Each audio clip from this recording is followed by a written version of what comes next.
Next, let's go to our topic of the week here on Economic Outlook. Indonesia plans to import more rice next year amid the expected decline in rice production in the country due to prolonged drought.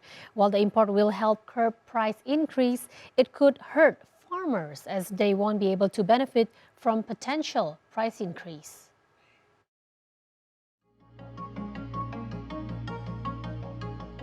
Indonesia has twice received awards from international organizations for its achievement in reaching self-sufficiency in rice production. In 1984, then-President Suharto won an award from the Food and Agriculture Organization, or FAO, for making Indonesia self-sufficient in rice. And secondly, in 2022, Indonesia also received a similar award from the International Rice Research Institute, or IRI, for its success in achieving rice self-sufficiency in the period of 2019 to 2021. However, the country still continues to import rice despite achievement. According to data published by Indonesian Statistics, or BPS, the country's rice production has showed a sign of declines due to prolonged drought caused by El Niño. BPS estimates the national rice production will fall about 2% to 30.90 million tons this year from 31.54 million tons in 2022. National rice production in the October to December 2023 period is estimated to fall by 11% to 4.78 million tons from 5.37 million tons in the same period last year. Meanwhile, in the January-February 2023 period, national rice production dropped slightly to 26.11 million tons from 26.17 million tons in the same period in 2022. This fall is mainly caused by the decline in harvested area and the fall in unhusked rice production. BPS predicts that this year's harvest area will decrease by 2.45% from 10.45 million hectares in 2022 to 10.20 million hectares this year. The decline in harvested area is mainly due to shrinkage in rice farming areas in the country's three main rice production hubs, namely West Java, Central Java, and South Sulawesi. Meanwhile, rice prices continue to increase. In fact, the government has provided food and consisting of 10 kilograms of rice for 21 million disadvantaged families to further curb the price increase.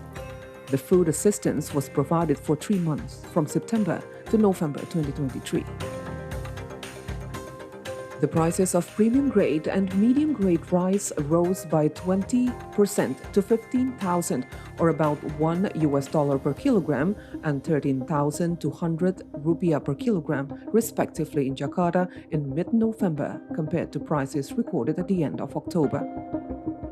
Newly appointed Minister of Agriculture Andi Amran Sulaiman said that Indonesia may import up to 5 million tons of rice in 2024 due to increasingly complex agricultural challenges and the potential for a world food crisis. During January to September, rice imports reached a total of 1.8 million tons, almost 90% of import quota of 2 million tons this year. The government has actually launched a number of programs to boost rice production. In early 2020, the president introduced the Food State Program in response to the possibility of a global food crisis. The initial plan was to prepare roughly 164,600 hectares of land in central Kalimantan for the cultivation of rice and other staple crops. In 2022, the government expanded the program to estates in Sumatra, East Nusa Tenggara, Java, Papua, and Maluku. 3 years since the food estate was launched by the government, the program has yet to produce satisfactory results. Even though the food estate project has not met expectations, BPS data shows that rice production is still sufficient to meet needs. But the question is, why do we still need to import a lot of rice if our production is still sufficient to meet the needs? The government has argued that rice import is still needed for emergency reserves because there is a possibility of crop failure due to El Niño. The government's import policy will help curb the rise in prices resulting from the decline in the domestic production. But at the same time, it also could hurt farmers because they won't be able to benefit from the potential high prices. It will, in the long run, discourage farmers from rice farming as they consider it will no longer give them enough profits.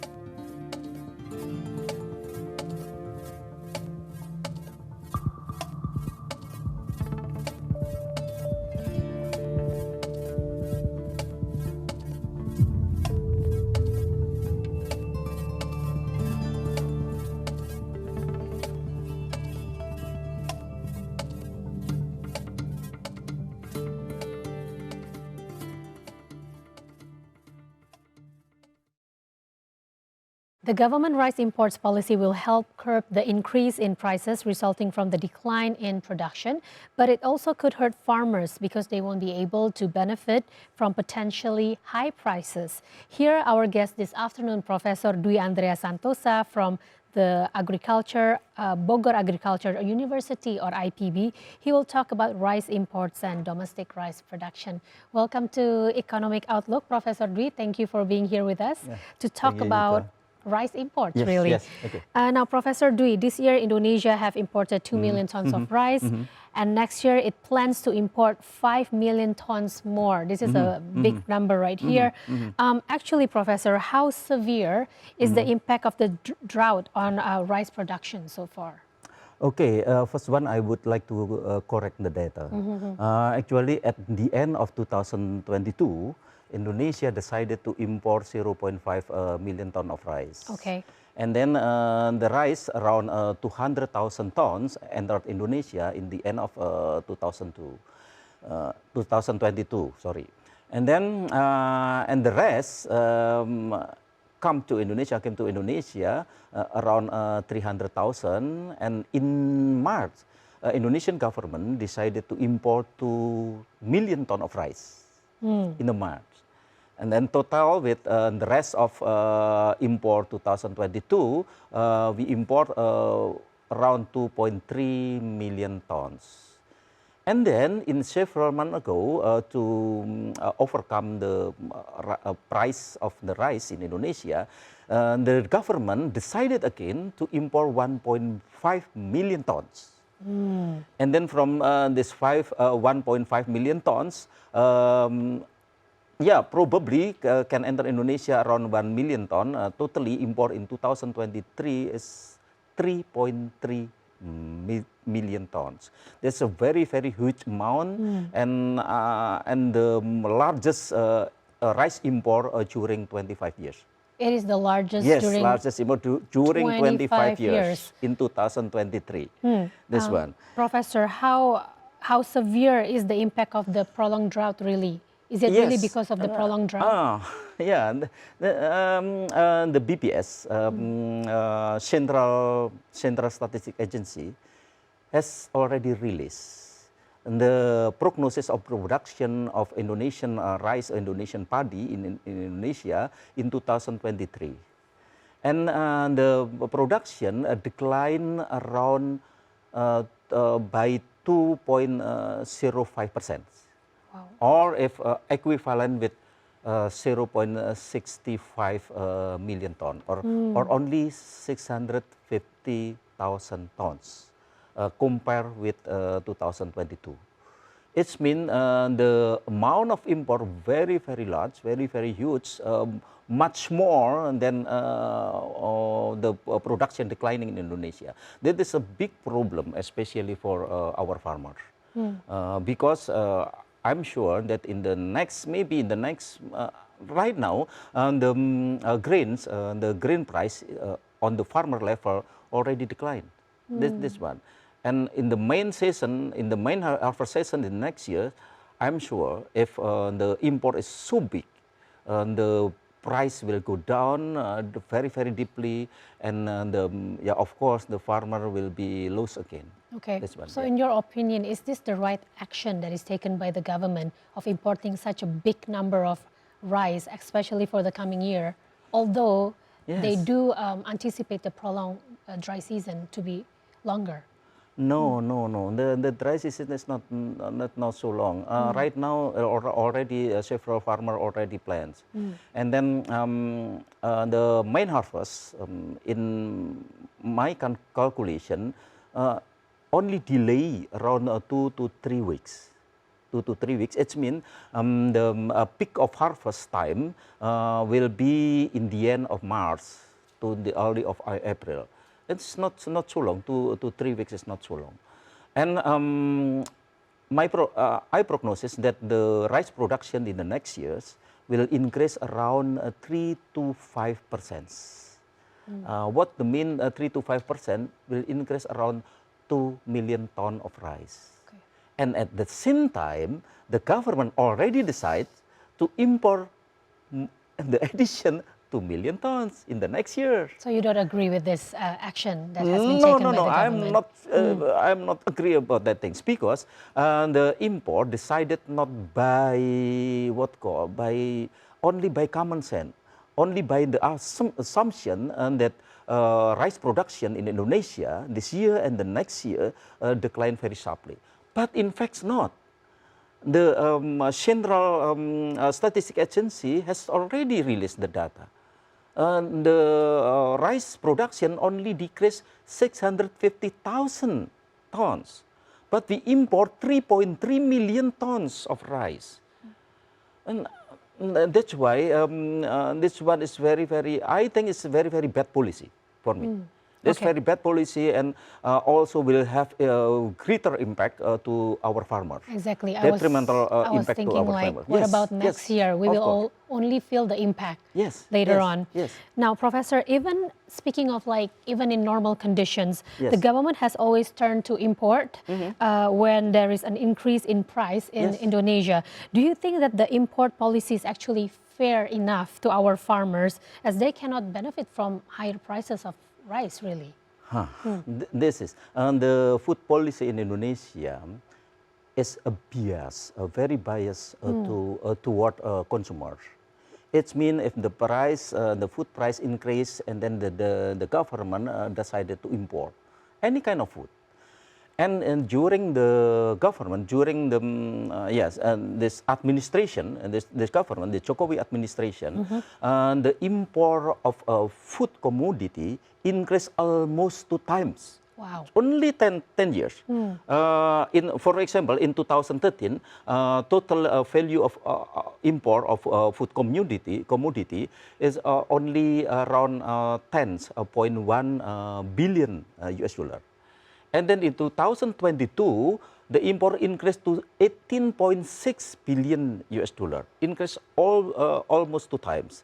And the deficit of the trades, deficit of trades for food commodity is increased from 8.9 billion US dollar in 2013 to 16.2 billion US dollar, almost 2 times too. Yes. It means the trade deficit in Indonesia right now is around 253 trillion rupiah.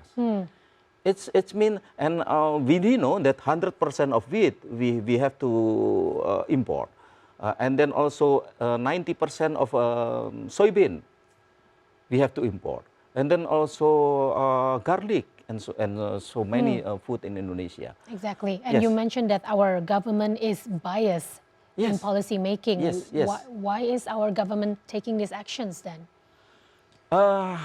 Yeah, of course, a bias to consumer because maybe the pressure from the consumer is too high, and then the government always afraid with inflation. And of course, the component of inflation, food is one component of inflation. But this policy, of course, very detrimental to our farmer.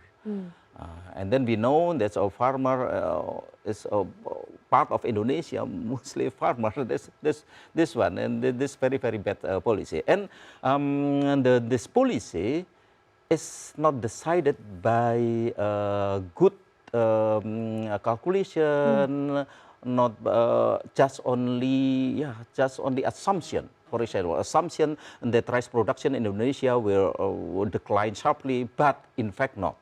Something like that. Okay, speaking of the prices of our rice, Yes. The prices of rice in major rice exporters such as, say, Thailand and Vietnam are relatively cheaper than Indonesia. Why is the Indonesian rice still more expensive? And is it due to low productivity or low in efficiency? What's causing this? No, this is also wrong. Yeah, actually, the international price of rice, the character of international price, food price, is low artificial price. Why low artificial price? The country that have surplus on food, they have to release from the country or to export to another country, whatever the price. It's mean, for example, in US, in US, the production of wheat, the production cost of wheat is 4,000 in rupiahs, 4,100, and then they can sell the wheat to international market only 3,800. That mean the price is below the production cost. Yeah. And okay, back to rice. The rice price in Vietnam and Thailand is expensive, more expensive than Indonesia. Okay. Yeah, rice price in Vietnam, for example, right now is around 14 in rupiahs, equivalent in rupiahs, is 14,700, around 14,700. In Thailand, even more. In Thailand, the rice price at the consumer level is 18,300. In Indonesia, yeah, right now it's 14,400 around. But generally, it only 11,000 to 13,000 rupiah per kilogram, per kilo. Okay. It means the rice price in Indonesia is lower, is cheaper than in Thailand or in Vietnam. Okay. But the Vietnam and Thailand produce rice much more than they can consume by the people. And that's why they have a surplus. And if a country have a surplus, they have to send the surplus to another country. Yeah. Even in US, they just for food aid to another country or something like that. And of course, the price in food, I just mentioned, the price, food price at international market is low artificial price. The price is low, but really artificial. Something like that. Okay, Professor. Now, the government has so far set reference prices, or what they call it HPP, for rice procurement. Do you think that the government's intervention is still needed because the state logistic agency or Bulog does have enough money to buy all of the farmers' rice after all? Yeah, of course. First, of course, Bulog cannot buy all of the rice harvested by the farmer. Yeah. For example, the capacity of Bulog warehouse, this state logistic agency, or Bulog, the warehouse of Bulog is only 3 million tons of rice. And the rice production in Indonesia is 31 million tons of rice production each year. It means Bulog occupy only, in general, only 7 to 8% of rice production in Indonesia. But the Bulog is still very, very important for the farmers because at the peak of harvest, the grain, the price of grain will go down, and that's why the government should be has a very, very important aspect to increase the grains price at the farmer level and to buy the grain from the farmer. Although only less than 10%, but will have a very, very positive impact for the farmer, especially at the main season. But the problem is how to set the procurement price, how to set it. This is the problem. The government already set the price of grain from the farmer. I mean, what called harvested grain, directly from the farmer. It's only 5,000 rupiahs per kilogram. But how much the cost of production of grain in Indonesia? The the cost of production right now is 5,667. 5,667. The cost of production, much more higher than the government price. Right. That's why in this year the bullock only bought a very very very little amount from the farmer. Okay. And now the warehouse of bullock full with the imported rice. This is also the problem. Okay. Yeah. A last question, Professor. Yeah. Do you think that we have better alternatives other than food estate programs for Indonesia to achieve self-sufficiency in rice production then? Yeah. Okay, about food estate program. I involved in the food estate program since 1996. And that times, I am member of environmental risk assessment team. And that time, the Suharto want to build 1 million hectare of rice on the pit soil. And in 1999, this program cancelled.